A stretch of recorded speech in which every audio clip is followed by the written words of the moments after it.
The historical beliefs, accusations, and trials of witchcraft have always intrigued me, and not just those from the American South. For me, it's the strangeness of those cases and how they dot the landscape of history that are fun to track down, since they are largely ignored by historical presentations at large. They're not touched on in schools much at all, except maybe for those that took place in Salem. But for those that enjoy tracking the history of such things, you know that Salem wasn't a one-off. Many of those cases we've touched on here already, and no doubt there'll be more to follow. But in tracking the elusive thread of those cases back and back into history, I became giddy when I found the first documented case of a witchcraft trial in America, and wouldn't you know it, it takes place in the South.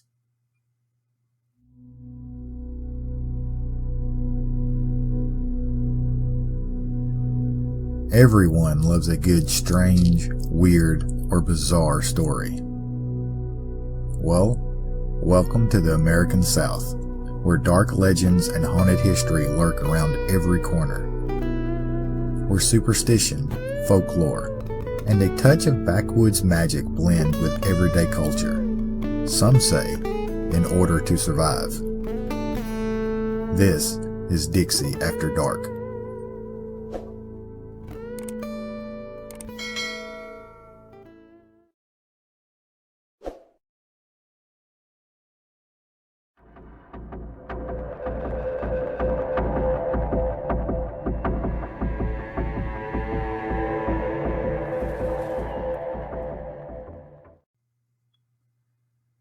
I've made some really good connections with other creators during my time here on YouTube, and many of them I consider friends. Those channels, like Beasts of the Old World, Call of the Dark, and Are Ghosts Real, are just some of those.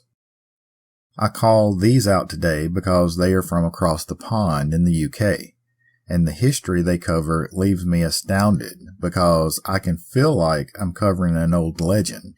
But then there they go, covering one centuries older than mine. Oh well, the pitfalls of being from a country that's only about to celebrate its 250th birthday. But today we'll cover one older than that, one that stretches back to colonial times. And just to make myself feel better about being associated with those other channels, we'll start with the date of 1596. As you can imagine, getting records from that long ago is a bit difficult, but we do know that Joan Wright was born around 1596 in Yorkshire, England. Records show her marrying Robert White around the age of 14 in the year 1610, and a couple of years later, the couple made the voyage across the Atlantic to the colony of Virginia, settling in Elizabeth City. There they had 2 sons, Robert and William. What little records that do survive all describe Joan Wright as cunning. But unlike today's use of the word, back then, cunning was used to describe someone known to practice magic, most likely folk magic. We do know that Joan Wright worked as a midwife in Surrey County, a position commonplace for those considered healers, whether that be a craft that came naturally or was learned. The sparse surviving records mostly refer to Joan as Goodwife Wright, a term common in the day as a title, much like Miss or Mrs. is used today, but indicates a slightly lower class of society, or else she would have been referred to as Mistress Wright. Not much is found about her husband Robert, perhaps because his profession didn't bring the attention like that of a healer. Superstitions were thick in those days, and healers were often a target of a lot of those superstitions. Well, unless you were in need of some of that healing, I guess. It seems that Joan Wright got at least a double dose of superstition about her though, because as mundane as it would seem in today's standards, records of the time point out that she was left-handed, which, according to societies of the day, made her a suspicious and untrustworthy person, if not worse. The worst aspect of their beliefs would come to the forefront in 1626. A family identified by the name of Allington were soon to deliver a new baby, but they refused to have Joan Wright as the midwife, records saying because Wright was left-handed. 1626 would have Joan around 30 years old at this point, and I'd have to assume this wasn't the first time something like that had happened. I feel like she'd just leave it be, maybe grumble something under her breath as she walked away. But if the people of the colony were to be believed, Joan Wright did something much worse. The Allington mother quickly developed a breast infection, and with no other way to feed their newborn baby at the time, the baby died shortly after. And in no time flat, the Allington family and their neighbors started to accuse Joan Wright for the death, with allegations of witchcraft. Talk and rumors continued to grow, and on September the 11th, 1626, Joan Wright was pulled into court, marking this as the first known recorded instance of a trial for witchcraft on what would later become American soil. The court, presided over by Governor George Yeardley, heard testimony of cursed chickens and butter churns, the flooding of one neighbor's tobacco fields, the predicting of community members' deaths, and of course, the supposed cursed death of the Allington baby. I was able to stumble through the wording and spellings of the 17th century court documents, and here is what I was able to determine. Giles Allington swore in court that he had overheard a Sergeant Booth claim that he was cursed by a woman for 12 months, where he was unable to bring down any wild game for food for his family, although he could not swear as to whether that woman was actually Joan Wright or not. Giles also testified that he himself had spoken to Joan Wright about being his wife's midwife during their pregnancy, but that Mrs. Allington dismissed her after seeing that Joan was left-handed, after which time the Allingtons hired a Mrs. Grave instead. Joan Wright was said to have left the Allington home in a mood of discontent. The baby was born the next day with the assistance of Miss Grave, and shortly afterwards is when the breast infection began. The claim was that this lasted for 4 to 5 weeks before she recovered. During that same time, Giles Allington himself fell sick for a period of 3 weeks. As for the Allington baby, the court papers say it was born sick and stayed sickly for a span of 2 months, after which it appeared to have recovered. But after a month of good health, the baby fell sick again, and within 5 weeks, the Allington baby passed away. Rebecca Gray testified in court that Joan Wright told her she would bury her husband, and in a short time later, he died. Such was the case with a Mr. Eiffelgate being told to bury his wife a short time before she passed. Joan Wright also predicted the death of a wife of Thomas Harris in the same way.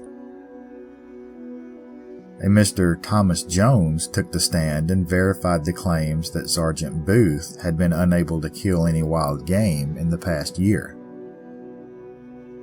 Testimony from Daniel Watkins claimed that Mr. Thomas Thresher was preparing to send a couple of chickens to Elizabeth Arnold when Joan Wright passed by. Joan told him, quote, "Why do you keep those hens tied up? The maid you mean to send them to will be dead before the hens come to her." And as it turned out, Joan Wright was correct. Another claim from a Mrs. Isabel Perry tells the story of firewood coming up missing from her home. Joan Wright had told her that a servant girl of a Mrs. Gates had stolen the wood. Mrs. Gates denied the accusations and accused Joan Wright of witchcraft, saying that her servant girl was a good person and would never do such a thing. Joan Wright was reported to have just laughed off the accusation and replied that if the wood was not returned, she would curse her to dance naked in the streets. The next morning, the wood was found back at the house of Mrs. Perry. Some of the more bizarre testimony came from a Mrs. Bethlehem and Miss Perry, and gives us a possible glimpse into the superstitions of the day. These testimonies don't accuse Joan Wright of witchcraft though, but they do outline her battles against other supposed witches with their same knowledge. Dorothy Bethlehem testified that she witnessed Joan Wright on the porch of her home churning butter when another woman, accused of being a witch, came walking down the road. Joan Wright, sensing that the witch was attempting to spoil her butter, slammed the staff of the churn all the way down, claiming that would trap the witch's hand inside the churn. The accused witch on the roadway stopped in her tracks and stared angrily at Joan Wright. But Joan only smirked and rested her hands firmly on top of the butter churn staff. This stare down and supposed battle of the wills of witches was said to have lasted for 6 hours, with neither woman moving, until finally the witch in the roadway gave in. She dropped to her knees and begged to be released. Joan Wright then lifted the staff of her butter churn, and the woman in the roadway then ran away down the path. The testimony from Miss Perry was that she had fallen sick one day, and that Joan Wright claimed it was because she was bewitched by another. At the instruction of Joan Wright, Miss Perry waited until her womanly time of the month, and when her cycle began, she placed an iron horseshoe in the hearth until it became red hot. She was then instructed to urinate in her bedpan, then put the glowing horseshoe in it. This would cause the one doing the bewitching to fall sick in her heart. And when the horseshoe finally cooled, the witch would be made well again, but the message would have been made. Mrs. Perry followed Joan Wright's instructions exactly and recovered from her sickness that same day, and hadn't fell sick since. Through all of the testimony in court, Joan Wright never uttered a single word. It's said that she sat there, stoic and unmoving. Joan's husband, Robert Wright, was finally called to the stand, since under the law of the day, his wife and her actions was seen as his responsibility. Robert testified in court that they had been married for 16 years, and that during that time he had not seen anything or knew anything that would link his wife to the crime she was accused of. And with that, the trial ended. There's no further mention of a verdict, how the trial ended, or any sentence of any kind. Most historians agree that Joan Wright was acquitted of all charges. A few historians believe that she may have been released on a bond that would have been paid by Robert, as was custom in the day. Either way, all historians seem to agree that Joan Wright was never fully found guilty, and that she walked away a free woman. The rest of the story of Joan Wright is lost to time. We only have this brief glimpse of her life. Come to find out, cases like this became somewhat commonplace in the colony of Virginia afterwards.